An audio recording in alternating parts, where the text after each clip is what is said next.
طرف चल रही है। आज मैं सरगोदा में भी लोग अपने देख रहा हूं और माशाल्लाह अच्छी तादाद में लोग भरपूर तरीके से इसमें शिरकत कर रहे हैं। जेलम में मैं देख रहा हूं अपनी हमारी मार्च शाह महमूद कुरैशी उसको लेके आ रहे हैं। और फिर मर्दान के अंदर तो मर्दान भी आज हमारे लोग मोबिलाइज्ड हैं और अवाम पिंडी की तरफ मार्च को लेके आ रही है। तो मैं सबसे पहले सारी अपनी कौम को, आप सबको बताना चाहता हूं कि ये मार्च क्यों है, ये हकीकी आजादी की मार्च हम क्यों कर रहे हैं। सबसे पहले कि हम ये मार्च इसलिए कर रहे हैं कि इस मुल्क के ऊपर जो चोर मुसल्लत किए हुए हैं, जिनको एक साजिश के तहत हमारे ऊपर बैठाया गया है, जो 60% से ज्यादा जो हमारी कैबिनेट है वो जमानत पे है और जो प्राइम मिनिस्टर बनाया गया है उसको और उसके बेटे को सजा होने वाली थी FIA के केस में 16 अरब रुपए के मकसूद चपरासी वाले केस में, और फिर 8 अरब का नैब के अंदर TT का केस था, और फिर आपको NRO दे दिए। यानी 1100 अरब रुपए के करप्शन के केसेस इन्होंने असेंबली में बैठ के कानून पास किया, अमेंडमेंट की नैब के अंदर कि हर अमेंडमेंट में इनका कोई ना कोई बड़ा डाकू उसके ऊपर से केस खत्म हो रहे थे। तो सबसे पहले तो यह कि हम इसलिए जा रहे हैं इस्लामाबाद में, ये हमारा हक है पुरअमन एहतजाज का एक जमहूरियत के अंदर, कि हम एहतजाज करें कि हम भेड़ बकरियां नहीं हैं, हम इंसान हैं, हम अब अमर बिल मरूफ पे खड़े हैं, जो कि अल्लाह का हुक्म है हमें कि हम ये जब इस तरह के चोर हमारे मुल्क के ऊपर बैठ गए हैं तो हम इसके खिलाफ मुजाहरा कर रहे हैं, मुजाहरे कर रहे हैं और मार्च कर रहे हैं। और सिर्फ एक ये बताने की सारी अवाम को, अपने कौम को हम ये बता रहे हैं कि हम इस तरह के जुल्म और नाइंसाफी को नहीं तस्लीम करते। तो इसके अंदर जो हमारी कोशिश है कि पाकिस्तान में लोगों को समझाएं कि कानून की हुक्मरानी क्या होती है। जब चोर इस ऊपर आके बैठ जाते हैं और अपने आप को NRO दे देते हैं तो इसका मतलब यह कि यहां कानून की हुक्मरानी नहीं है, यह जनरल का कानून है। और हम ये कहना चाहते हैं कि हमारी जो इंसाफ की तहरीक 26 साल पहले शुरू हुई थी, उसका सबसे बड़ा मकसद यह था कि ना पाकिस्तान में जमहूरियत हकीकी आ सकती है, ना हकीकी आजादी आ सकती है, क्योंकि हकीकी जमहूरियत इंसान को आजाद करती है।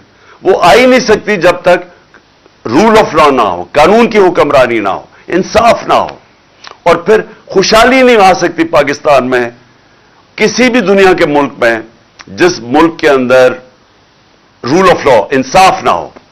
और सारी दुनिया में मैंने आपको बताया भी था कि जितने भी मुल्क सारे खुशहाल हैं, वो सारे मुल्कों में 90% से ज्यादा रूल ऑफ लॉ है, यानी कानून की हुक्मरानी है। और जो सारे गरीब मुल्क हैं उनके अंदर 10% से भी कम कानून की हुक्मरानी है। नाइजीरिया जो तेल के जखीरे पे बैठा है, गरीब तरीन मुल्क है, क्योंकि वहां जंगल का कानून है, वहां करप्शन है। जब कानून नहीं होता, जब इंसाफ नहीं होता तो करप्शन होती है, और करप्शन मुल्क का दिवालिया निकाल देती है। तो इसलिए जो अमीर मुल्क है वो अमीर है इसलिए कि वहां इंसाफ है और वहां करप्शन नहीं है, बड़े पैमाने पे करप्शन नहीं है। उनके वजीर चोरी नहीं कर सकते, और अगर चोरी करे तो NRO नहीं ले सकते, उनका प्राइम मिनिस्टर नहीं कर सकता। तो जब पैनामा का जो इंकशाफ हुआ था तो जिधर जिधर बाहर के मगरबी जमहूरियत के अंदर जिन लोगों के नाम आए थे वो सब या वो जेल में गए थे, या उनको उन्होंने इस्तीफा दिया था, या वो खत्म हो गए थे, कौम ने उनको मुस्तरद कर दिया था। तो हम अमर बिल मारूफ पे चल रहे हैं इन चोरों के खिलाफ। हम कानून की हुक्मरानी डिमांड कर रहे हैं कि हम ये चाहते हैं कि इस मुल्क में इंसाफ हो, कि ये ना हो कि सिर्फ छोटा चोर जेल में जाए और ये बड़े बड़े डाकू आके आज असेंबलियों में बैठे और अपने केसेस माफ करवाएं। दूसरी वजह, जब से ये आए हैं इस मुल्क की माशी कत्ल हो चुका है। और ये मैं अब नहीं, 6 महीने से कह रहा हूं कि अगर ये चोर ऊपर जो मुसल्लत किए गए हैं, अगर आप समझ रहे हैं कि ये किसी मुल्क को बेहतर चला लेंगे, तो इनका 30 साल से ये मुल्क पे, हमारे मुल्क के ऊपर हुकूमत कर रही हैं। दोनों जमातें 30 साल से मुल्क पे हुकूमत कर रही हैं। इनके 30 साल में मैं बार बार अपनी कौम को बताता हूं कि डॉक्टर इशरत हुसैन ने अपनी किताब में लिखा है कि जब से ये दो खानदान आए हैं 90 की दिहाई में, हिंदुस्तान भी हमारे से आगे निकल गया, बांग्लादेश भी हमारे से आगे निकल गया। याद रखें कि 90 से पहले पाकिस्तान माशी तौर पे, हर तौर पे बांग्लादेश से भी आगे था, हिंदुस्तान से भी आगे था। लेकिन इन दो खानदानों के आने के बाद ये अमीर होते गए और कौम मकरूज होती गई। तो हम क्या चाहते हैं? हम चाहते हैं साफ और शफाफ इलेक्शन हो, एक नई गवर्नमेंट आए, ताकि सियासी इस्तेकाम से हमारी माशत में इस्तेकाम आए। पॉलिटिकल स्टेबिलिटी होगी तो माशी तौर पर स्टेबिलिटी होगी। और मैं फिर से आपको यह कह दूं कि कल मैंने आपको कहा था कि पाकिस्तान, जब हम आए थे मार्च में, तो पाकिस्तान का जो रिस्क है, यानी अपने कर्जों की किस्तें वापस करने में जो रिस्क थी या खतरा था, वो 5% था। कल वो 64.5% पे पहुंच गया था। और आज सुबह जो आज आप अखबार पढ़ें तो 75% पे पहुंच गया है। यानी कि आज बाहर की दुनिया समझती है कि अगर वो पाकिस्तान को कर्जा दें तो 75% चांस है कि पाकिस्तान कर्जे वापस नहीं कर सकेगा, डिफॉल्ट कर जाएगा। और ये इतना खतरनाक है क्योंकि जब ये दुनिया ये देखती है तो कोई बाहर की दुनिया पाकिस्तान में सरमायाकारी नहीं करेगी।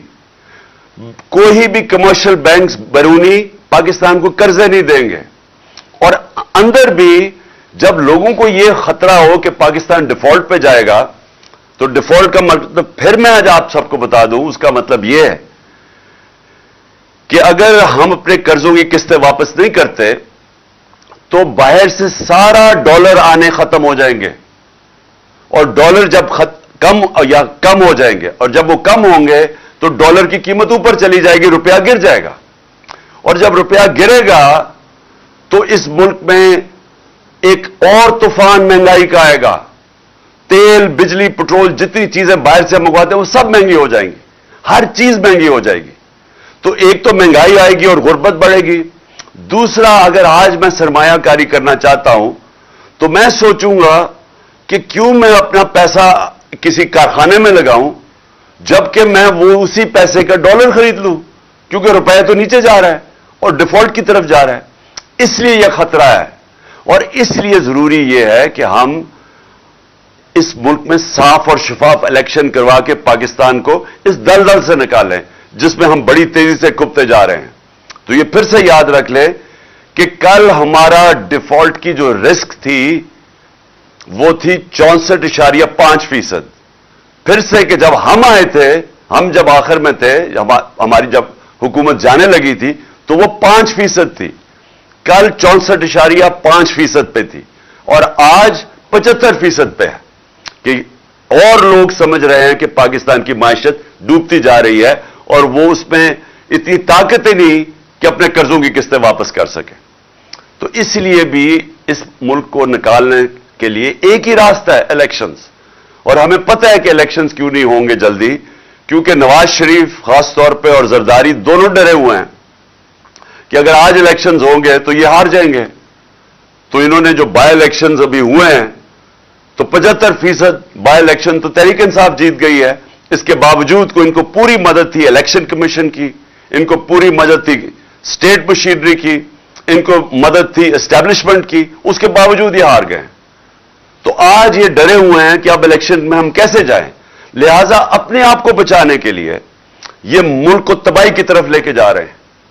और मैं इसलिए कहता हूं कि इन दो लोग और खास तौर पर नवाज शरीफ जो बाहर बैठा हुआ है, इतना अहम पोजीशन जो इस मुल्क की नेशनल सिक्योरिटी के लिए है कि मुल्क का आर्मी चीफ, उसकी तैनाती, ये दो नाअहल हैं इस चीज के लिए। کیونکہ ان کے مفادات پاکستان کے مفادات سے نہیں ملتے.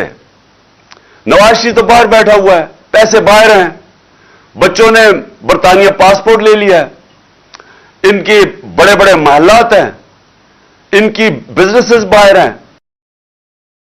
کتنا ہے کہ کتنی فکر ہوگی اس کو پاکستان کی کہ میں اتنے اہم عہدے میں میرٹ پہ فیصلہ کروں. اس نے میرٹ میں زندگی میں کبھی فیصلے نہیں کیے, اور لہذا ہم یہ سمجھتے ہیں کہ یہ بڑا اہم ٹائم ہے پاکستان میں. اس میں فیصلے میرٹ پہ ہونے چاہیے, اور خاص طور پہ آرمی چیف کے. اور میں یہ اب دیکھ رہا ہوں کہ حکومت نے فیصلہ کیا کوئی آرمی ایکٹ کے اندر تبدیلی لانے کے لیے. میں ان کی تو بات نہیں کر رہا جنہوں نے لگنا ہے, میں تو ان کی بات کر رہا ہوں جو لگانے والے ہیں. میں تو ان کی بات کر رہا ہوں جنہوں نے آج تک صاف نیت سے اس ملک میں کوئی کام کیا ہی نہیں ہے, جنہوں نے آج تک سوائے کہ پیسہ بناؤ کیسے, چوری کیسے کرو, اور پھر اس کو بچاؤ کیسے, NRO کیسے لو, ان کا سارا وہ فوکس ہے. ان کی جتنی بھی اپوائنٹمنٹس ہوتی ہیں وہ اسی نظر سے ہوتی ہیں کہ ان کو ذاتی فائدہ کیسے ہو سکتا ہے.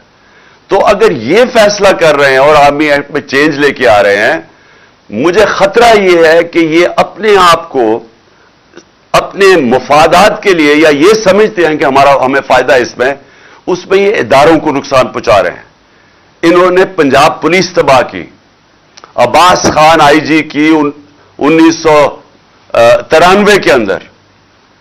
لاہور ہائی کورٹ میں رپورٹ ہے کہ انہوں نے کیسے پیسے لے کے پولیس والوں کو بھرتی کیا. ان کی رپورٹ ہے کہ انہوں نے کیسے مجرموں کو پولیس میں بھرتی کیا. یہ 93 کی رپورٹ ہے. تو لہذا ہم یہ سمجھتے ہیں کہ جو بھی اپوائنٹمنٹ ہو وہ میرٹ کے اوپر ہو, اور وہ ہو جو کہ ہمارے ادارے کو مضبوط کرے. اور اس کے علاوہ میں ایک اور چیز پہ آج بات کرنا چاہتا ہوں. کیمپین میرے خلاف جب سے میں حکومت سے گیا ہوں, ہر تھوڑی دیر کے بعد کیمپین آ جاتی ہے. کیمپین شروع کیسے ہوتی ہے؟ نون لیگ اور جیو اور جنگ گروپ مل کے یہ کیمپین بناتے ہیں. اس کیمپین کو اٹھا کے پھر یہ الیکشن کمیشن کے پاس لے کے جاتے ہیں. الیکشن کمیشن میں بیٹھا ہوا آدمی جو چیف الیکشن کمیشن, وہ ان کا خاص آدمی ہے. وہ ان کے ساتھ مل کے پھر ہمارے اوپر فورن فنڈنگ کیس مثلاً وہ لے آتا ہے, اور ہمیں میڈیا کے اندر برا بھلا کہا جاتا ہے کہ جی تباہ کر دیا انہوں نے, پکڑے گئے, اب پارٹی کو اب بین کر دیا جائے گا فورن فنڈنگ کیس کے اندر.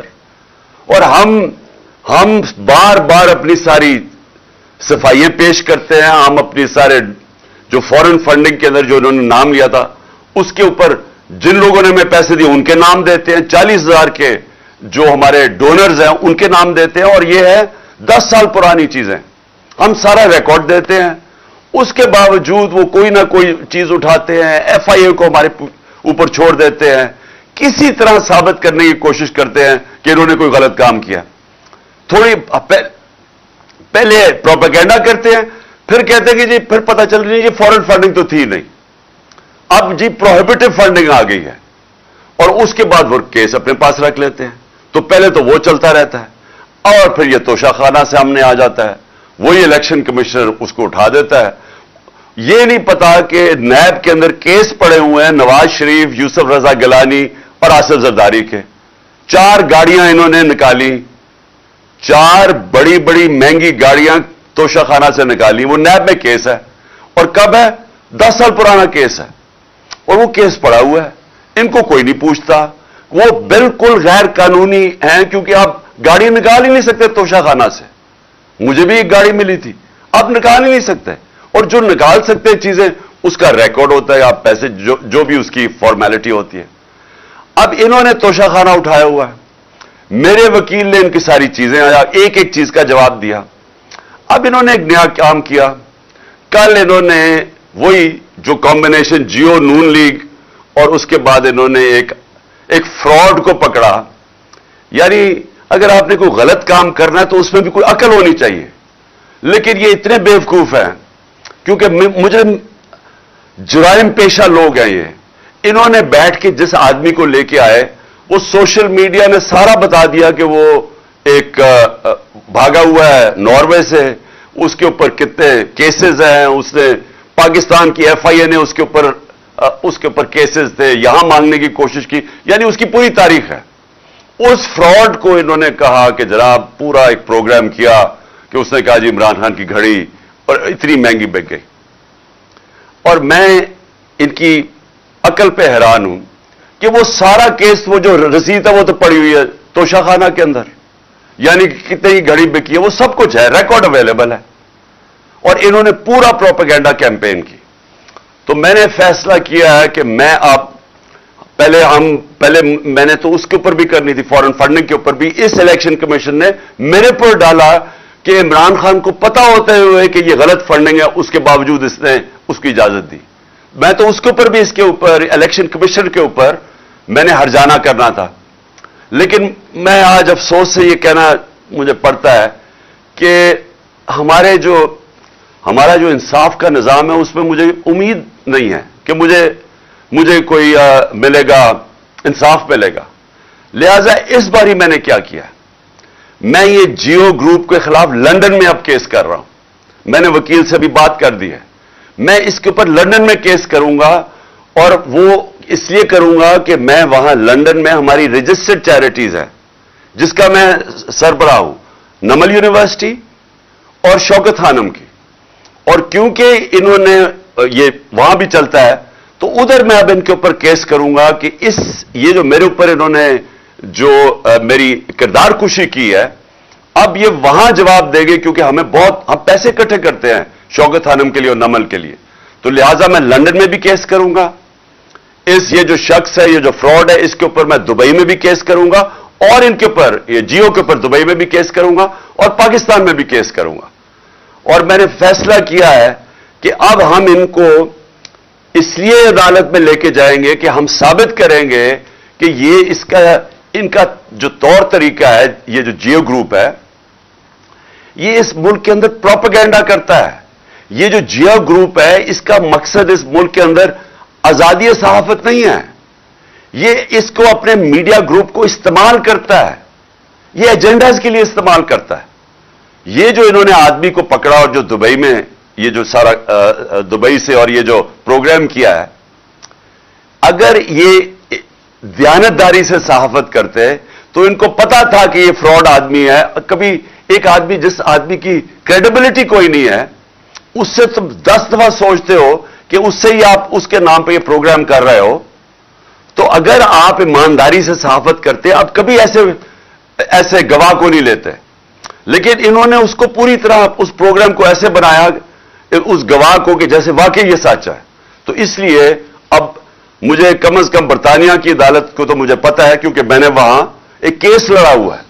और मुझे इतना भी पता है कि 2 हमारे लोगों के ऊपर जब उंगलियां उठाई गई, और उसमें से एक हमारा जो वजीर था, उसने लंदन में जाके इंसाफ लिया। तो मैं भी इंशाल्लाह उधर अब इनके ऊपर केसेस करूंगा, तीनों जगह के ऊपर।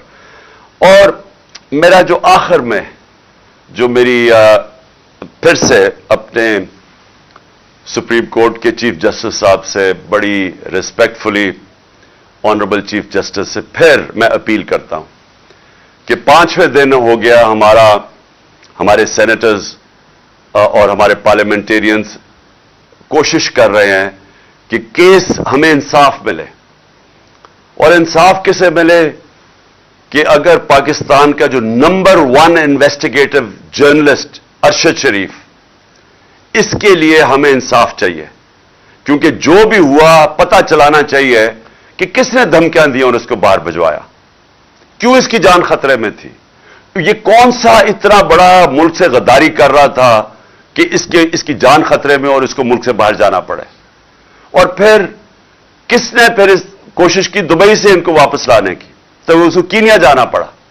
ये मैं चाहता हूं कि हमारे सुप्रीम कोर्ट इसके ऊपर पूरी तरह तहकीकात करे, क्योंकि ये सिर्फ ये नहीं कि एक पाकिस्तान का नंबर 1 जर्नलिस्ट उसकी शहादत हुई है, ये सारे बाकी सहाफियों के लिए भी अगर सुप्रीम कोर्ट इनके साथ खड़ा होगा, तो तभी वो सहाफी जो दयानतदारी से काम करते हैं, जो उनके जमीर की कोई कीमत नहीं होती, वो तभी इस मुल्क के अंदर सही माने में अपने आजादी सहाफत होगी और अपने हक और सच के लिए खड़े होंगे। تو اس لیے میں سب سے پہلے تو یہ اور پھر سے میں اعظم سواتی کا کہتا ہوں کہ یہ پاکستان کا سینیٹر ہے. ایک ملک کا سینیٹر سے اگر یہ ہوتا ہے جو اعظم سواتی سے ہوا ہے, اور یہی نہیں کہ جو اس کے اوپر تشدد کیا گیا اور ایک ٹویٹ کے اوپر. اور میں یہ دیکھ رہا تھا کہ اسلام آباد ہائی کورٹ میں ایک جج صاحب نے یہ کہا ہے کہ ٹویٹ کے اوپر آپ کسی کو بھی یہ نہیں کہہ سکتے کہ ملک میں کوئی بغاوت کرنے جا رہا ہے. یعنی اس نے بڑا اچھا میں داد دیتا ہوں کہ بڑا اچھا بیان دیا ہے. تو اس سے جو ہوا ہے ایک ملک کے سینیٹر سے, اور جس طرح پھر وہ جو ان کی وائف کے ساتھ جو ان کو ویڈیو بھیجی گئی ہے, یعنی اس طرح کی چیز اگر ہماری سب سے بڑا جو آخری جو لاسٹ ریزورٹ والا انصاف لینے والی جگہ سپریم کورٹ, اگر ہمارے چیف جسٹس صاحب سپریم کورٹ اس طرح کے اعظم سواتی جیسے آدمی کو, ایک سینیٹر کو, ایک نمبر 1 جرنلسٹ کو, اور پھر تیسرا ملک کا ایکس پرائم منسٹر, سب سے بڑی پارٹی کا جو سربراہ ہے, اگر ہمیں انصاف نہیں ملے گا تو اس کا مطلب تو اس ملک میں کسی کو تو اور کوئی چانس ہی نہیں ہے انصاف ملنے کی. عام آدمی تو کوئی سوچ بھی نہیں پھر سکتا کہ طاقتور کے سامنے جب وہ کھڑا ہوگا تو اسے انصاف ملے گا. تو یہ ایک ملک کے ڈیفائننگ مومنٹس ہیں, فیصلہ کن وقت ہے ہمارے ملک کا. اور اس لیے ہم ریکویسٹ کرتے ہیں کہ اس ملک کو حقیقی طور پہ آزاد کریں, انصاف دے کے. انصاف دیں گے ہی تو قوم آزاد ہوگی. جب میرے پاس حقوق ہوں گے تو وہ مجھے آزاد کرے گا. یہاں کے جو پاکستانی باہر جاتے ہیں کام کرنے کے لیے, اور میں نے اپنی آنکھوں سے دیکھا ہے, برطانیہ کے اندر 50 سال پہلے میں نے دیکھا مزدور پاکستان سے گئے کام کرنے کے لیے, لیکن کیونکہ وہاں انصاف کا نظام ہے, حقوق ان کو تحفظ دیتا ہے, کیونکہ وہاں لوگ آزاد ہیں. ہمارے پاکستانی وہاں زیادہ آزاد ہیں, نچلے طبقے کے لوگ وہاں زیادہ آزاد ہیں کیونکہ پروٹیکشن ہے. دیکھتے دیکھتے کہاں سے کہاں پہنچ جاتے ہیں, وہ خوشحال ہو جاتے ہیں, وہ ان کے بچے کوئی ڈاکٹر بن جاتا ہے, کوئی کچھ بن جاتا ہے, کیونکہ جو معاشرہ ہے وہ موقع دیتا ہے لوگوں کو اوپر آنے کے لیے, کیونکہ وہ انصاف دیتا ہے, وہ لوگوں کے حقوق کی حفاظت کرتا ہے. تو پاکستان میں بھی وہ وقت ہے کہ ہم اس ملک کو اب ایک آگے لے کے جائیں. یعنی یہ جو مشکل آج کل دور ہے اور یہ جو چور اوپر مسلط ہے, اس میں سے جو اس اندھیری رات میں سے یہ جو روشنی اب یہ ہے کہ شاید ہمارا انصاف کا نظام کام کرنا شروع کر دے, شاید ہمارا انصاف کا نظام کمزوروں کو تحفظ دے دے جب وہ طاقتور کے سامنے کھڑے ہوتے ہیں. اور یہی میں ہمیشہ کہتا ہوں کہ ہمارا ملک اسلام کے نام پہ بنا تھا. عظیم نعرہ تھا پاکستان کا, مطلب کیا, لا الہ الا اللہ, کہ وہ لا الہ الا اللہ جو انسان کو آزاد کرتا ہے, کہ جب وہ سوائے اللہ کے انسان جب کسی کے سامنے نہیں جھکتا وہ انسان آزاد ہو جاتا ہے. اور پھر جو قانون ہوتے ہیں اسی لا الہ الا اللہ کا جو فلسفہ ہے وہ پھر انصاف اور عدل اور انصاف کے قانون وہ پھر انسان کو پروٹیکٹ کرتے ہیں, آزاد کر دیتے ہیں. تو ابھی تک تو انصاف نہیں ملا اس ملک میں لوگوں کو, اور اسی لیے ہم آگے نہیں بڑھ سکے, اس لیے ہم مقروض ہیں, اس لیے ہم دنیا میں باہر قرضے مانگتے پھرتے ہیں, اس لیے آج یہ جو 75% پاکستان کی اب رسک فیکٹر بن گیا ہے کہ ہم اپنے قرضے نہیں واپس کر سکتے. تو یہ وجہ یہ نہیں ہے کہ ملک میں وسائل کی کمی ہے, وجہ نہیں ہے کہ ہمارے لوگ ٹیلنٹڈ نہیں ہیں, یہ باہر جا کے بڑے بڑے کام کرتے ہیں. وجہ یہ ہے کہ پاکستان کے اندر حقیقی آزادی نہیں ہے, کیونکہ عدل اور انصاف نہیں ہے. تو اس لیے چیف جسٹس صاحب ساری قوم آپ کی طرف دیکھ رہی ہے, اور میں اور قوم کو آج کہتا ہوں کہ انشاءاللہ آپ سب نے تیاری کرنی ہے پنڈی کی, اور میں 1 یا 2 دنوں کے اندر آپ کو بتا دوں گا کہ وہ کون سا دن ہے جب ہم سب پہنچیں گے پنڈی, اور انشاءاللہ پھر وہاں جا کے اگلا اپنا پلان ہم کریں گے. لیکن جو بھی ہمارا پلان ہوگا وہ پرامن ہوگا, وہ آئین کے بیچ میں ہوگا, ہم کسی قسم کی قانون کی خلاف ورزی نہیں کریں گے, ہم ساری وہ چیزیں کریں گے جو کہ ہمارا آئین ہمیں اجازت دیتا ہے. پاکستان